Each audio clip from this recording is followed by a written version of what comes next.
Saroli police station એનડીપીએસના ગુનામાં છેલ્લા 11 મહિનાથી નાસ્તા ફરતા આરોપીને પકડી પાડતી Saroli police station surveillance team police commissioner Shri Anupamsinh Gehlot સાહેબ તથા ખાસ પોલીસ કમિશનર શ્રી સેક્ટર 1 તથા નાયબ પોલીસ કમિશનર શ્રી ઝોન 1 તથા મદદનીશ police commissioner B division Surat શહેરનાઓએ આગામી ગણપતિ ઉત્સવની સમગ્ર રાજ્યમાં ઉજવણી થનાર હોય જેથી કાયદો અને વ્યવસ્થા જળવાઈ રહે તે સારું તકેદારીના ભાગરૂપે વિવિધ ગુનાઓના નાસ્તા ફરતા આરોપીઓને પકડી પાડવા સારું સૂચના કરેલ હોય જે સૂચના અને માર્ગદર્શનના આધારે police inspector Shri SR Vekariya નાઓની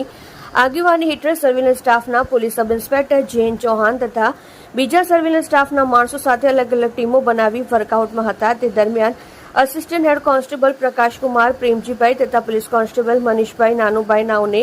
મળેલ સંયુક્ત બાતમી હકીકત આધારે સારોલી પોલીસ સ્ટેશનના એનડીપીએસના ગુનામાં સીઆરપીસી કલમ 70 મુજબનો વોરંટના છેલ્લા 11 મહિનાથી નાસ્તા ફરતા આરોપી નામે મહેન્દ્રસિંહ પપ્પુસિંહ જયસિંહ રાજપૂત નાઓને પકડી પાડી કાયદેસરની કાર્યવાહી કરી પ્રશંસનીય કામગીરી કરેલ છે. તમે જોઈ રહ્યા છો SD ન્યૂઝ ચેનલ ફેઝર શેખની સાથે.